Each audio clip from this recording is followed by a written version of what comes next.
بسم الله الرحمن الرحيم.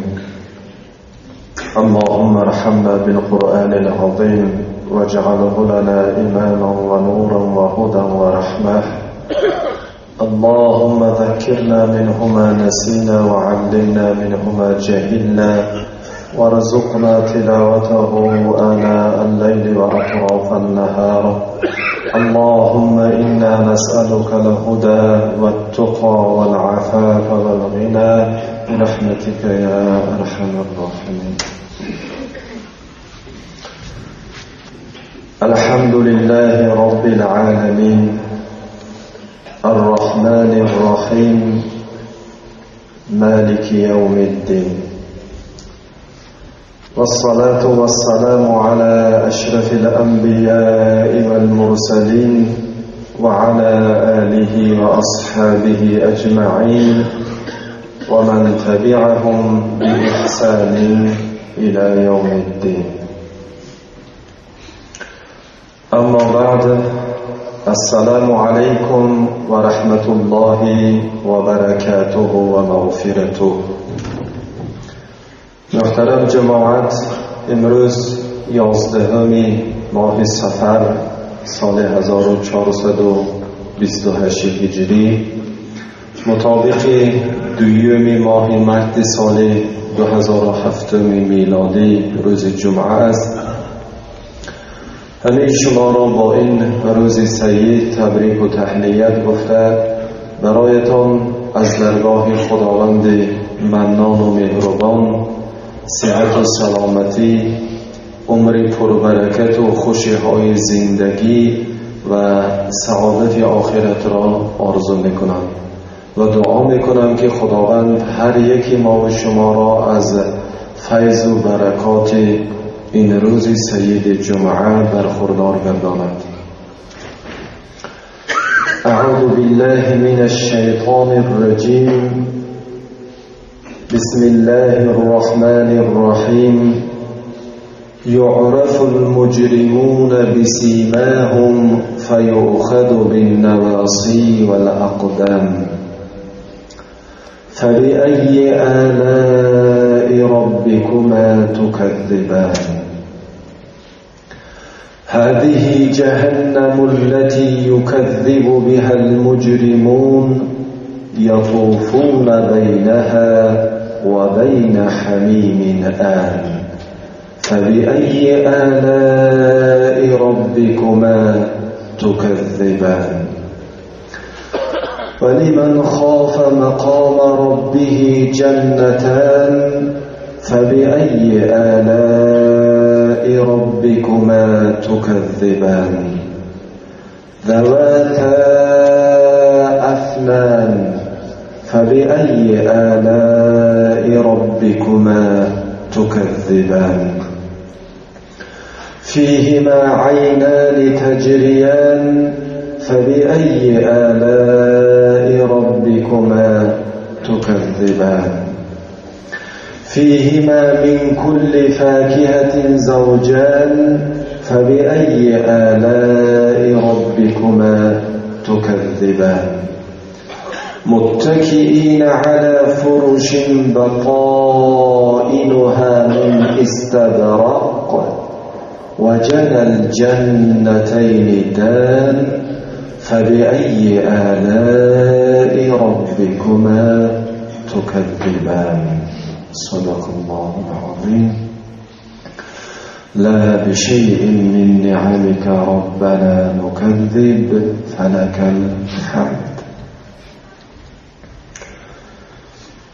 روایت میکنند که مرد با نام قیس ابن عاصم منقری به نزد رسول خدا محمد صلی الله علیه و سلم آمده ایستاده گفت: از آن چیزهایی که خدایت به تو نازل کرده است چیزی به من قرائت کن. پیامبر گرامی برای او سوره الرحمن را قرائت کردند. گفت بار دیگر قرائت کن. حضرت بار دیگر قرائت کردن، گفت بار دیگر قرائت کن. حضرت 3 مراتبه سوره الرحمن را از اول تا به آخر برایش تلاوت کردن. پس این مرد گفت والله این له لطلاوه و این علیه لحلاوه و اسفله لمغدق و اعلاه لمثمر و ما یقول هذا بشر و انا اشهد ان لا اله الا الله و انک رسول الله. گفت قسم به خدا که این چیزی که تو برای من خواندی عجب قرائت زیبایی دارد، عجب خوانشی خوشی دارد و عجب شیرین است و ریشه این چیز سیراب است و شاخه های این چیز پر از میوه است و این سخنها را انسان گفته نمیتواند. من گواهی میدهم اینکه بجز الله خدای دیگری وجود ندارد و گواهی میدهم اینکه تو ای محمد علیه السلام رسولی بر حق خدا هست. یعنی تلاوت سوره الرحمن یک نفر را در قطار مسلمان ها داخل گرداند.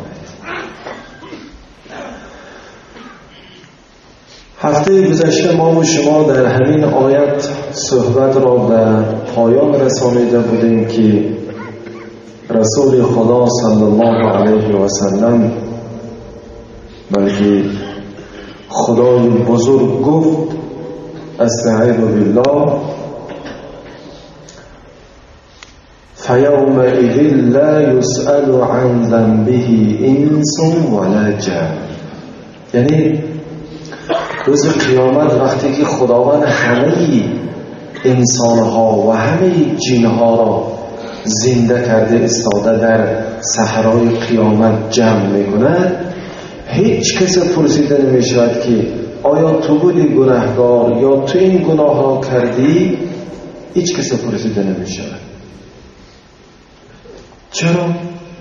چرا پرسیده نمیشود؟ در آیت نوبتی که آیت 41 است خداوند میگوید یعرف المجرمون بسیماهم. هیچ کس نمیپرسند که تو گناهگاری یا تو، بلکه آنها را از چهره هایشان شناخته می شود که گناهکار کیست و بیگناه کیست. مثلا اگر در صنف خانه 15-20 نفر بچه ها شوخی کنند و یگان کارهای نامعقول کنند، وقتی که معلم به صنف می دارد همه خاموش می شود. وقتی معلم کی این کار را کرد گفته سوال می دهد و بچه های از جایش می خیزاند، خود از خود شخص گناهگار رنگ و رویش دیگر می شود. در نزد معلم علاقه شاگرد رنگ و رویش دیگر می شود. بنابراین روز قیامت هم هیچ کس پرسیده نمیشینن که تو بودی گناه کردگی یا تو بودی گناه کردگی، بلکه یعرف المجرمون بسیماهم. آن روز هر یک مجرم، هر یک کافر، هر یک گناهکار از رنگ رویش شناخته میشه. زیرا خداوند در جای دیگری قرآن میگوید استعیذ بالله یوم تبیض وجوه و تسود وجوه. روز قیامت روزی است که بعضی رویهای انسانها آن روز سیاه است و بعضی رویهای انسانها آن روز سفید است و نورانی است.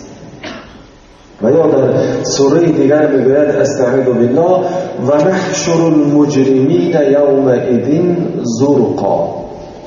ما زنده میکنیم روز قیامت انسانهای مجرم، گناهگار، خدا بیخبره چی؟ با چشمان کبود.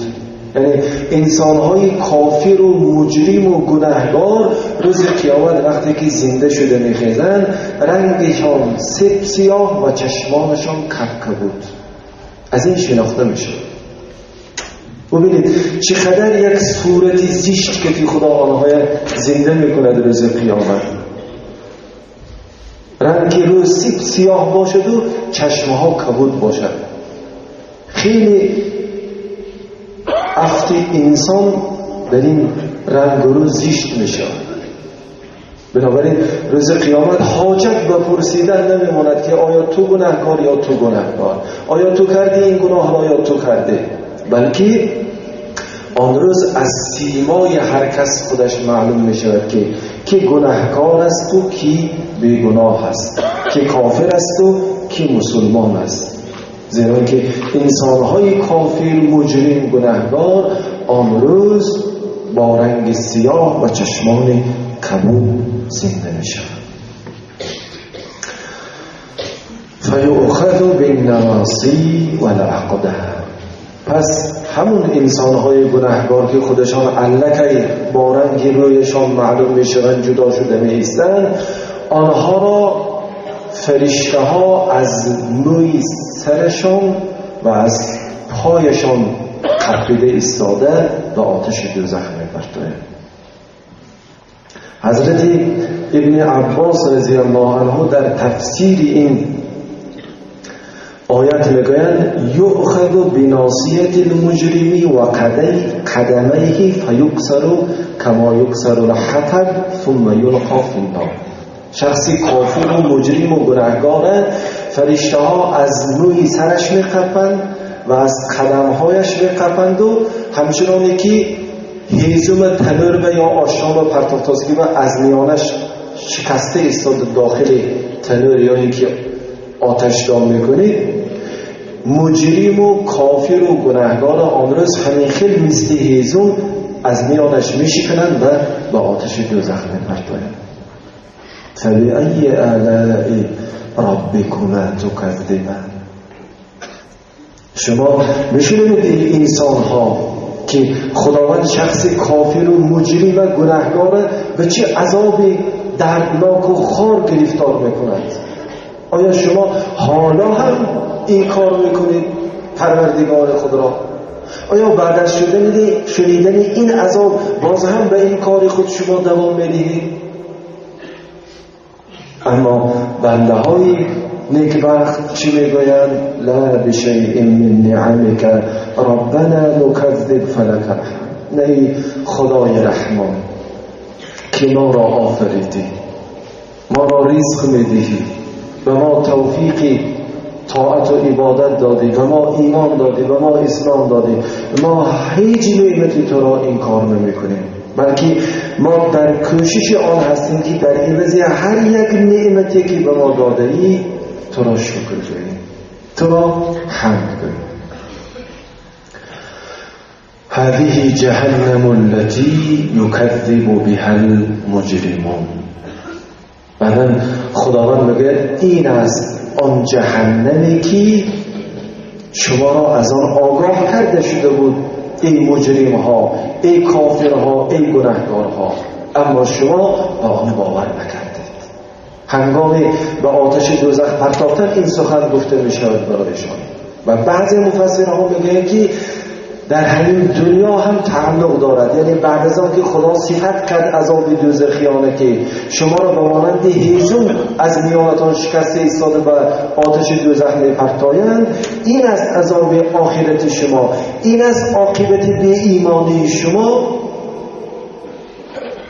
صفت میکنند که انا همین دوزخی است که شما به آن باور نمی کردید یا شما به آن باور نمی کنید.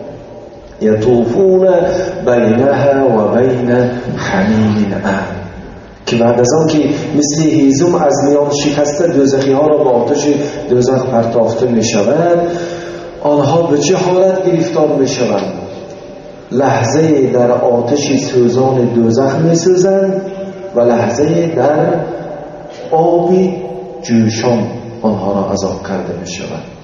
یطوفون بینها، یعنی گاها لحظه در آتش دوزخ و بین حمیم و لحظه چند در آبی نهایت جوشان آنها را عذاب کرده میشه.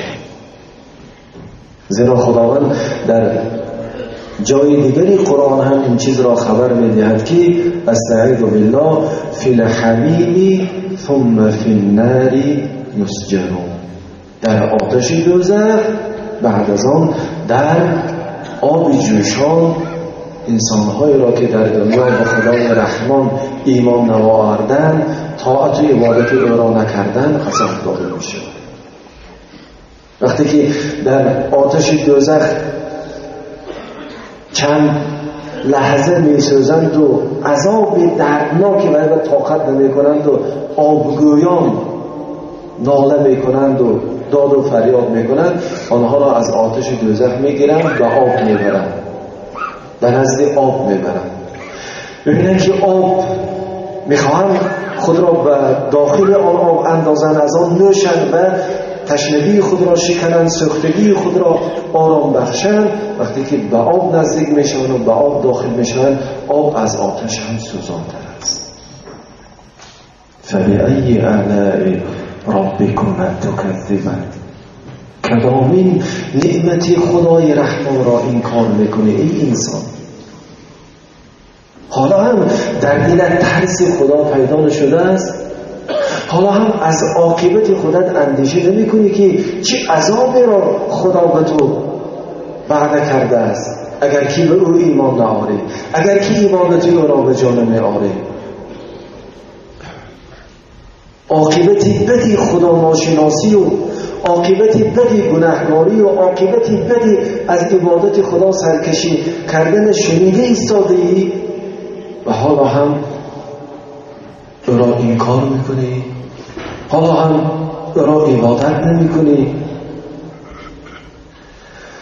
ما بشیء من نعمک ربنا نکذب فلک الحمد. نه ای خدای مهربان، ما تو را میشناسیم، ما به تو ایمان داریم، ما از تو میترسیم، ما از غضب تو، ما از دوزخ تو میترسیم.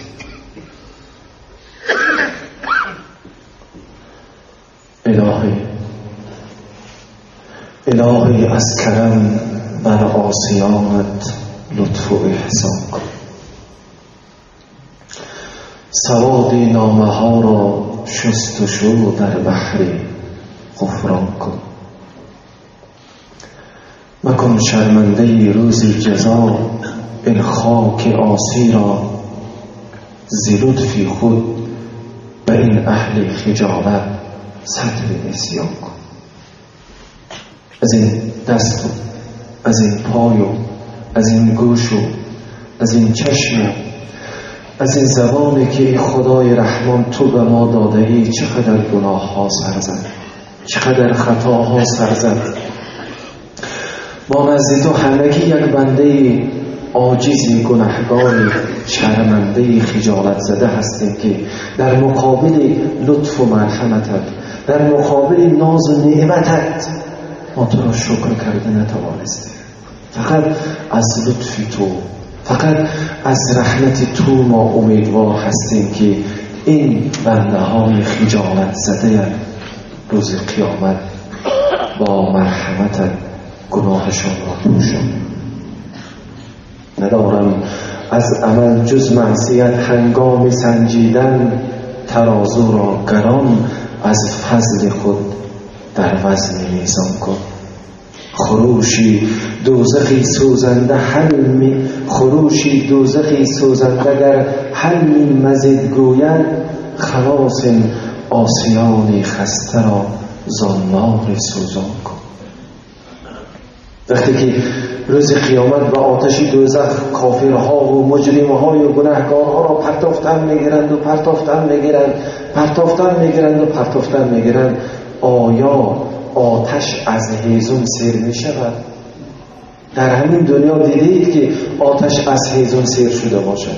هر قدر هیزم می پرتاید همان قدر غرسی او، همان قدر علنده او بلند می شود و همان قدر طلب می کند هیزم دیگر را. وقتی که به آتش دوزخ هم کافران و مجرمان را پرتافتن میگیرن به عبارت قرآن که خدا خبر بدهد، دوزخ میگه هل من مزید، باز هست، باز کافری هست، باز مجرمی هست. علنگه او بالا شدن میگیرن. خداوندا در آن روز پردهشت ما بندگان عاصی و گناهکار را با لطف و مرحمتت از آتش سوزان نجات بخش. اما در آیت‌های نوبتی خداوند عاقبتی انسان‌های نیک، عاقبت انسان‌های مؤمن، مسلمان، صالح، مصلح، با تقوا، آنانی که حیاتشان موافق فرموده خدا و پیغمبر میگذرانند بیان میکنند. چون عادت قرآن این است که وقتی احوال انسان‌های بد را بیان میکند و انسانیت را از عاقبت بد میترساند، آگاه میکند، بعداً عاقبت انسان‌های نیک را بیان میکند تا که شوق و رغبتی بنده های مؤمن و مسلمان در طاعت و عبادت بیشتر شود. و میگوید استعیذ بالله ولمن خاف مقام ربه جنته، و برای آنانی که در روبروی خدا ایستادن و سوال و جواب شدن را می ترسند 2 جنت برایشان وعده کرده میشه. یعنی هر کسی که ایمان به روز قیامت دارد و ایمان دارد و آنکه روز قیامت او را در نزد خدا راست میمانند و از تمام حیات او میپرسند که 70 یا 80 سال خدا به تو عمر داد، خدا به تو دست داد، پا داد، چشم داد، گوش داد، زبان داد، عقل داد، هوش داد، تو این نعمتها را به چه کارها استفاده کرده؟ میپرسند. هر کسی که این حادثه روز قیامت را که به سرش می آید باور میکند و از این ایستادن در نزد پروردگار خود می ترسد، خدا وعده کرده است که جنتن، برای این خیل بنده ها 2 جنت منتظر است. چرا 2 جنت؟ حضرت زمخشری رحمت الله علیه در تفسیر همین آیت میگویند جنت لفعل الطاعات و جنت لترک المعاصی. یک جنت، یعنی جنت به معنی باغ، به زبان تاجیکی باغ، یعنی یک باغ برای طاعت و عبادت های کردگیش و یک باغ برای پرهیز از گناه های کردگیش. ببینید بنده مؤمن و مسلمان وقتی که طاعت میکند، عبادت میکند، ثواب دارد. وقتی که از گناه پرهیز میکند، این هم ثواب دارد. شما رفتید یک جا که 3-4 نفر با هم دیگر غیبت تو سخنهای بیهوده گفته شدند، از همون پرهیز کنید، روید در گوشه دیگر شنید و ذکر خدا کنید، شما برای ذکر خدا کردگیتان هم ثواب بگیرید، برای از همون مجلسی بد پرهیز کردگیتان هم ثواب بگیرید. 2 جنت به گفته مفسر بزرگ زمخشری این است. اما قرطبی که یکی از مفسرهای بزرگ دیگر هستند میگویند و انما کانت اثنتین لیضاعف له السرور بالتنقل من جهة الى جهة. چرا خدا 2 جنت وعده کرده است؟ تا اینکه خرسندی بنده مؤمن زیادتر شود. مثلا اگر فرزند شما یک کار خوب کند، شما باید یک تا قند خرسند میشود، و مثلا یک تا دیگر باز خرسند زیاد میشه. خدا بنده های مؤمن و مسلمان برای اینکه خرسندیشان زیاد شود 2 جنت وعده کرده است. که یکی برای طاعت و عبادت های کردگیش و دیگری برای از گناه ها پرهیز کردگیش. و حدیثی که بخاری و مسلم و دیگر محدثان هم روایت کردن در بابت جنتان این است که رسول الله صلی الله علیه و سلم فرمودند جنتان من فضة آنیتهما و ما فیهما و جنتان من ذهب آنیتهما و ما فیهما. یعنی آن دو جنتی که خدا وعده کرده است، دو جنت که همه اسباب و انجام آن از نقره است و سفید و نورانی است، و دو جنت دیگر که از طلا است، همه اسباب و انجام آن از طلا و زردی نورانی است. این 4 جنت شد، 2 جنت طلاگین و 2 جنت نقرگین. مفسرها میگویند که 2 جنت به این معنی است که یک جنت یعنی یک باغ برای خود همون بنده مؤمن و یک باغ برای خادمانش، و یک جنت دیگر که از نقره باشد برای خودش و یک جنت دیگر که از نقره باشد برای خادمانش. مثل که در همین دنیا هم شخصان ثروتمند خانه و باغ الهیده خودشان دارند و جای زیستی الهیده خدمتگارهای خودشان دارند. خدای تبارک و تعالی برای بنده های مؤمن و مسلمان، یعنی آنانی که در زندگی خدای رحمان را شناختند، آنانی که از خدای رحمان ترسیدند، آنانی که فهمیدند که بخشنده همه نعمت‌هایی که در اختیارشان است خدای رحمان است، آنانی که از روز قیامت و در نزد خدا حساب و کتاب ترسیدند و حیاتشان پاک و پاکیزه مسلمانانه گذراندند، این نمود جنت‌ها را خداوند وعده کرده است. فبأي آلاء ربكما تكذبان. کدام نعمت خدای رحمان را انکار میکنید ای بنده؟ خدای رحمان به شما اگر که او را شناسید و او را اطاعت کنید اینقدر عاقبت نیک وعده کرده است، شما حالا هم به او باور نمیکنید، در حالی که شما نعمتهای او را فراوان در این دنیا دیده و از آن استفاده کرده ایستاده اید. آیا از طلا شما استفاده نمی کنید؟ آیا از نقره استفاده نمی کنید؟ آیا از نعمتهای خدا برایتان داده خانه نمی سازید؟ خانه خود را نمی جهازانید؟ آیا از رنگ و برنگ خوردنی ها و نوشیدنی های پروردگار شما امروز استفاده نکرده ایستاده؟ باور نمی کنید که خدا در جنت از این بهترش را برای شما آماده کرده است. فبأي آلاء ربكما تكذبان. کدام نعمت خدای رحمان را انکار میکنید؟ لا بشیء من نعمك ربنا نكذب فلك الحمد.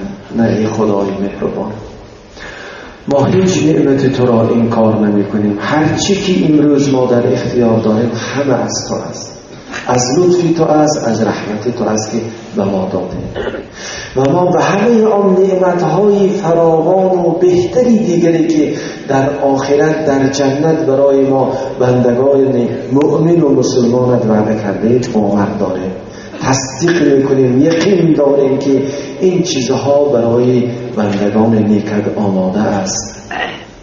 ما تو را در عوض این نعمتها و این وعده های فراوان شکر میکنیم. و صفت باغ را خداوند در آیت نوبت ذکر میکند. ذواتا افنان. باغی که خدا برای شما وعده کرده است صاحب شاخه های فراوان است. درخت اگر که 2-3 شاخ داشته باشد حسنش هم زیبا نمی شود، میوهش هم فراوان نمی شود. اما درختان جنتی که خدا به شما بنده های مؤمن وعده کرده است ذواتا افنان، افنن شاخچه های میده رو میگه. اصلا شاخهای کلام میوه نمی اندازد. شاخهای کلام عبارت از شاخچه های میده است که برگ هم میوه هم در همون شاخچه های میده است. بنابراین خدای تعالی غصن گفته شاخهای بزرگ جنت نگفته از اینجا بر شاخهای کلام درختش، بلکه شاخچه های میدهش ذکر کرده است که اساساً برگ و میوه در شاخچه های میده می شود. و شما ای بندگان مؤمن و مسلمان شاد باشید که جنتی که باغهایی که خدا به شما وعده کرده است درختهایش صاحبی شاخچه های فراوانی است، غرقی برگهای سبز و غرقی میوه های گوناگون است. فبأی آلاء ربکما تکذبان. خداوند اینقدر عاقبت نیکی شما را بیان میکند، اینقدر جنت را با این وصفها برای شما آماده کرده است، کدام نعمت پروردگار را شما باز انکار میکنید؟ باز چگونه شما انکار میکنید خدای رحمانه؟ لا بشیء من نعمک ربنا نکذب فلک الحمد. نه، به خدای مهربان ما هیچ نعمت تو را انکار نمیکنیم. ما یقین داریم، ما تصدیق میکنیم که هر وصفی که درباره جنت به ما در قرآن کرده ای ما باور داریم و ما تو را شکر میکنیم که تو به ما بندگان خاکیت اینقدر عاقبت نیک وعده کرده ای. فیهما عینان تجریان. اما باغ با درخت و میوه و گل و ریحان باز با چه زیباتر می شود، دلکشتر می شود، با آب صاف و روان که از بین باغ جاری شده است. بنابراین خدای تعالی میگوید جنتی که من به شما وعده کرده ام باغی است که از بین درختهای آن دو جویباری که پر از آب شیرین و صاف است روان است، جاری است. حسن بصری رحمت الله علیه در تفسیر همین دو دریا میگوید احداهما یقال لها تسنیم و الاخری سلسبیل. یکی از این دریاهایی که در جنت روان است نامش تسنیم است و دوم دریایی که در این باغ روان است نامش سلسبیل است. من معنای کلمه تسنیم و سلسبیل را در لغت‌ها نگاه کردم. تسنیم در کتاب‌های لغت میگن از کلمه سنیم گرفته شده است. شتری که کوهانش بلند باشد اگر به سنیم میگویند، همون کوهان بلند شتره. و تسنیم هم از همین ریشه گرفته شده است، یعنی چشمه تسنیم، دریای تسنیم دریایی است که از بلندی جاری می شود، شرشره اگر به زبان فهم‌تر بگیم. امروز در خانه های اکثر ما مردم منظره ها چسبانیده شده است و اکثر آن منظره ها از شرشره ها عبارت است. ببینید یک خودی صورت شرشره که حرکت ندارد، عکس است او تنها، با یک دیدن شما لذت میبرید. اما اگر شما فصل تابستان به کوه ها رفته ایستاده شرشره را تماشا کرده باشید و در زیر چشمه شرشره اندکی استراحت کرده باشید، به خاطر بیارید چی حلاوتی میبخشد به انسان. یکی از دریاهایی که در جنت جاری است تسنیم است، یعنی از بلندی جاری میشد، شرشره است. اما سلسبیل چی دریایی است؟ سلسبیل دریایی است که آبش به آرامی میرود، صاف، راست. اگر که از تماشای شرشره خسته شدید، آواز شرشره به گوش شما بسنده شد، میروید نزد دریایی که آبش ساکی، صاف، زلال روان است، بشینید استراحت میکنید.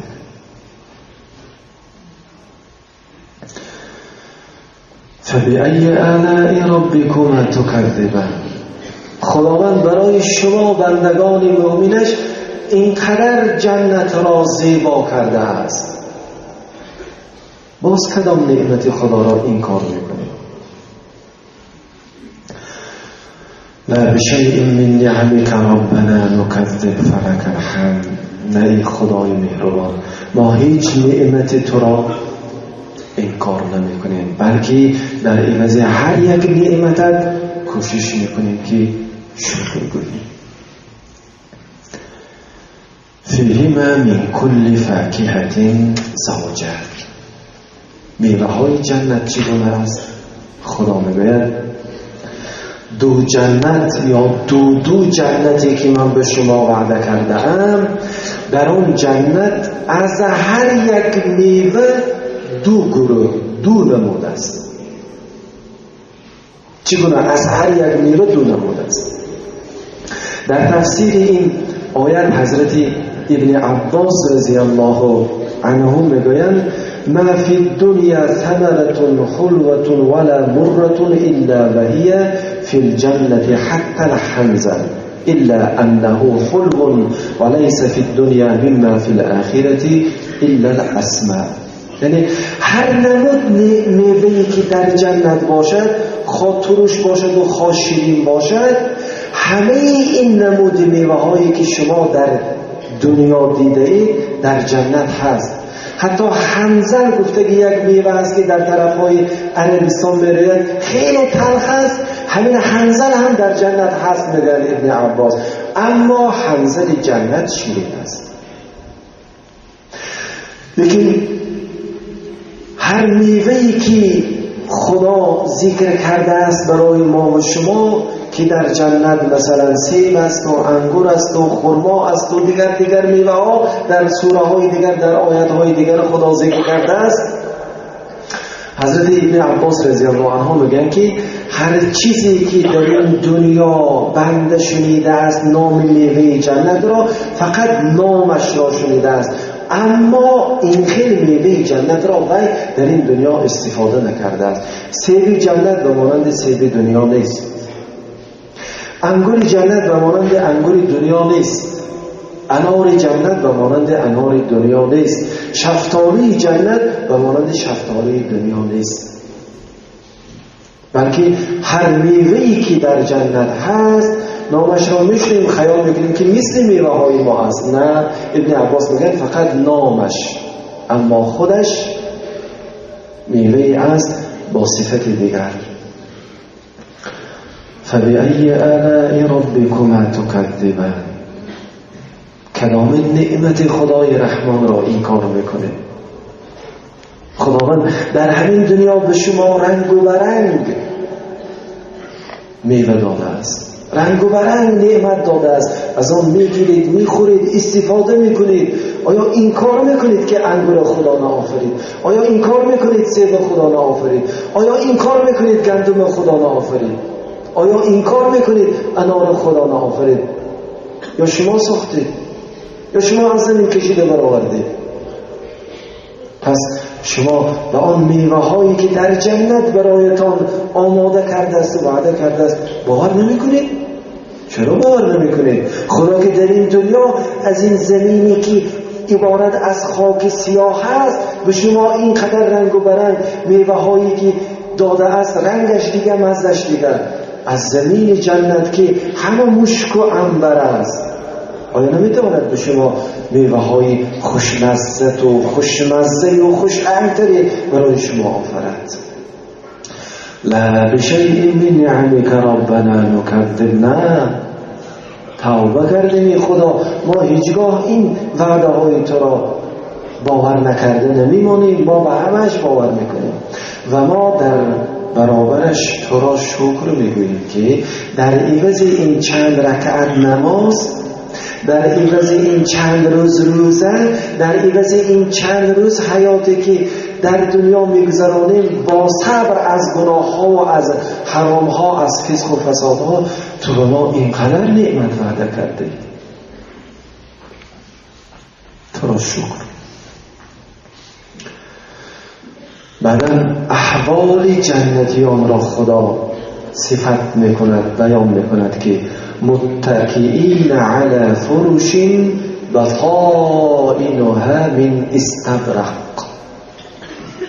جنتی ها در کجا میشینند از این میوه ها استفاده میکنند؟ جنتی ها بالای چی چیز میشینند؟ خانه یک کس مهمان شده بهترین کرپچشه مثلا از دخان باشد، تکی پای شما بپرده شما بالایش میشینید، یعنی که بهترین دیوان یا کرسلای به شما پیشکش میکند بالای آن میشینید.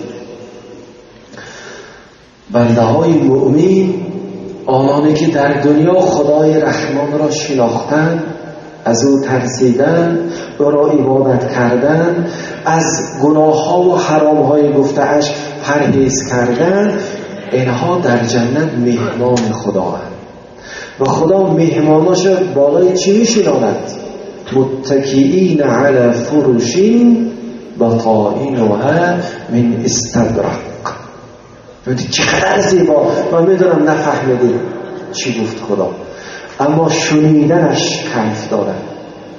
متکئین علی فرش بطائنها من استبرق.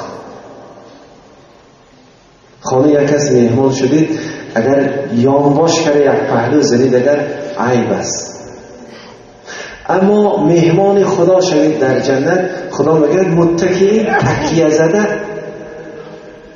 به قفا، تکیه زده به پهلو، مرحمت.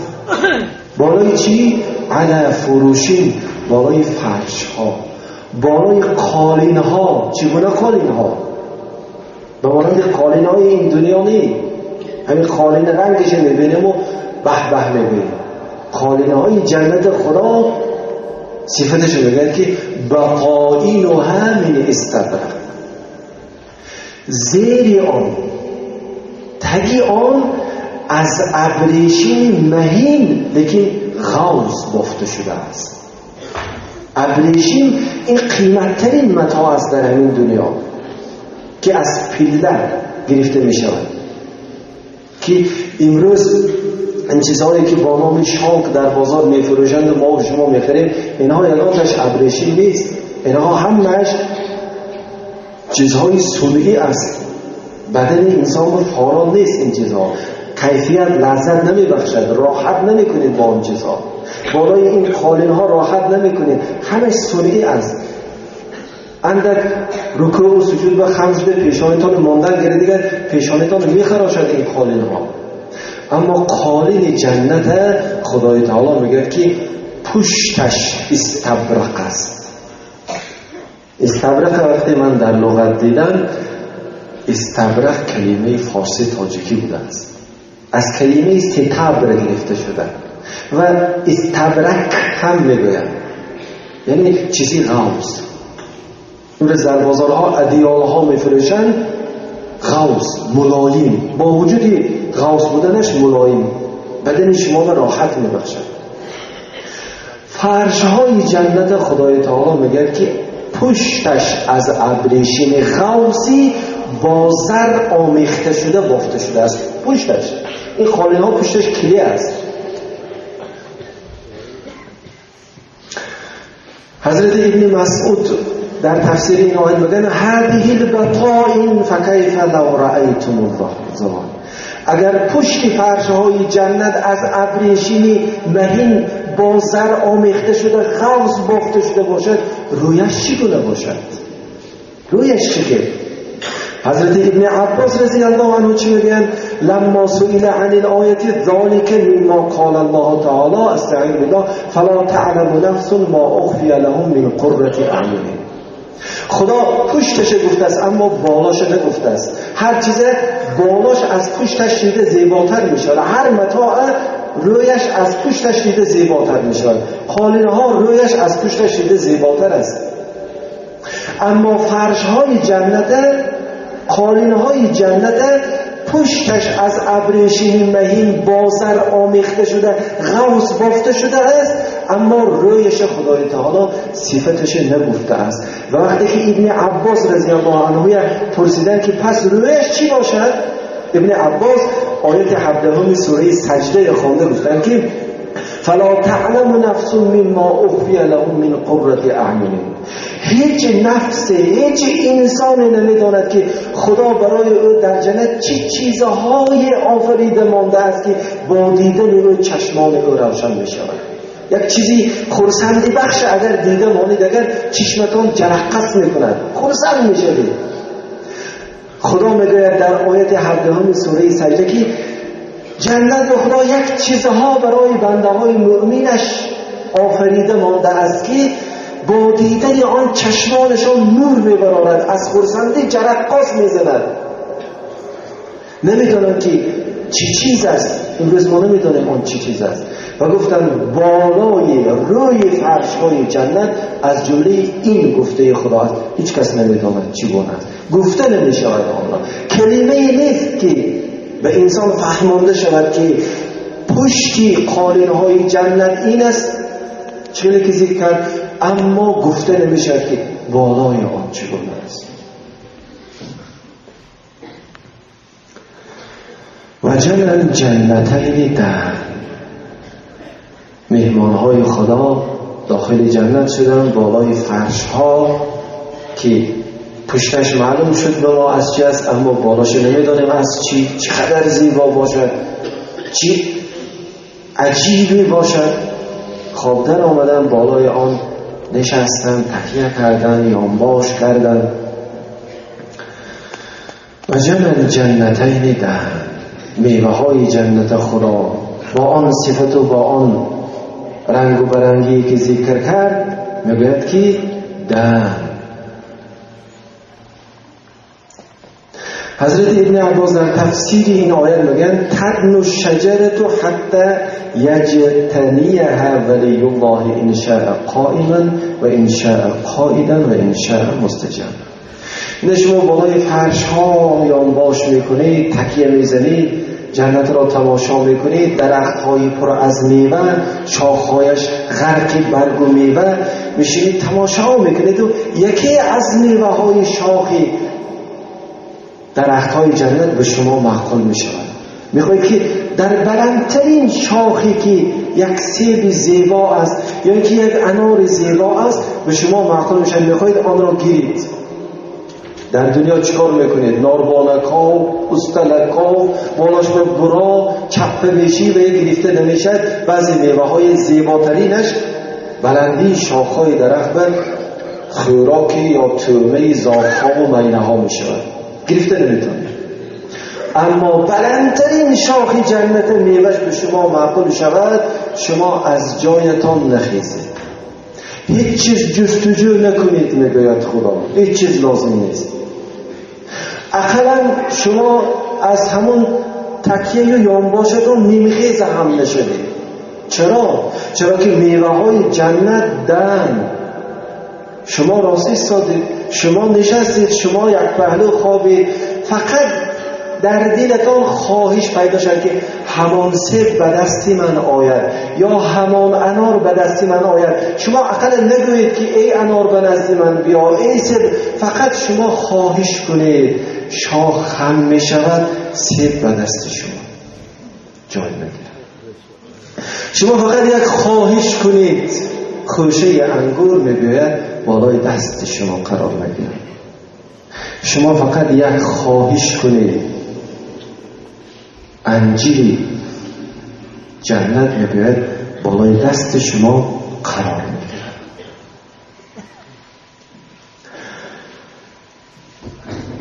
حدیثی از رسول گرامی روایت است که در صحیح بخاری است. حضرت ابو هریره نقل میکنند که حدیث قدسی است که پیغمبر میگویند که خدا گفته است اعددت لعبادی الصالحین ما لا عین رأت ولا اذن سمعت ولا خطر على قلب بشر. خدا میگوید که من آماده کرده ام در جنت برای بنده های صالحم، برای بنده های نیکم یک چیزهایی را که آن را حالا نه گوش شنیده است نه چشم دیده است. چیزهای خدا در جنت برای بنده های صالح آماده کرده است که حالا گوش انسان چنین نعمت نشونیده است، حالا چشم انسان چنین نعمت ندیده است و حتی در خیال انسان حالا چنین چیز نگذشته است. خیال انسان خیلی چیزی وسیع است.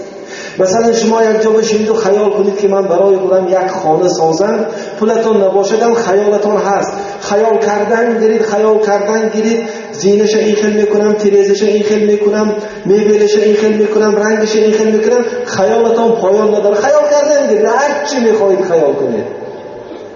شما جنتی که به شما وعده کرده از خدا، هر چی میخواهید خیال کنید. حالا جنتی که خدا برای شما آماده کرده است از خاطر شما نگذشت. حالا در خیال شما این چیز نآمده است و نمی آید هم، چرا که جنت از خیال شما بالاتر نیست. ببینید خدای رحمان برای بندگان صالحش، بندگانی که او را شناختند و او را عبادت کردند، چی وعده بزرگی میکنند؟ فبأی آلاء ربکما تکذبان. پس کدامین نعمتی خدای رحمان را انکار میکنید؟ حالا هم انکار مانده است. آیا مانده است جایی که در قلب بنده باشم کدام نعمت را انکار کنند؟ لا بشیء من نعمک ربنا نکذب فلک الحمد. نه ای خدای رحمان، ای خدای نعمت بخشنده و مهربان، ما هیچ نعمت تو را انکار نمی کنیم، بلکه ما در عوض همه نعمت‌هایت تو را شکر. و همه شما در این راه، در راه شکر کردن به خدای رحمان توفیقی فراوان آرزو میکنم. خیراتی که از طرف شما جمع شده همگی 163 سامانی، 1000 روبل روسی و 3200 سیم ازبکی. خداوند خیر و احسان برادرای مقبول درگاهش گرداند و چه مرام و مقصد نیکی که داشته باشند برآورده خیر گرداند و خداوند ایمان و اعتقاد ما را به ذات یگانه خودش باز هم استوار نگه دارد و توفیق طاعت و عبادت خودش را به ما باز هم فراوان کند که در مقابل هر یک نعمتش توانیم خدای رحمان خود را شکر کرده باشیم. به رحمتک یا ارحم الراحمین.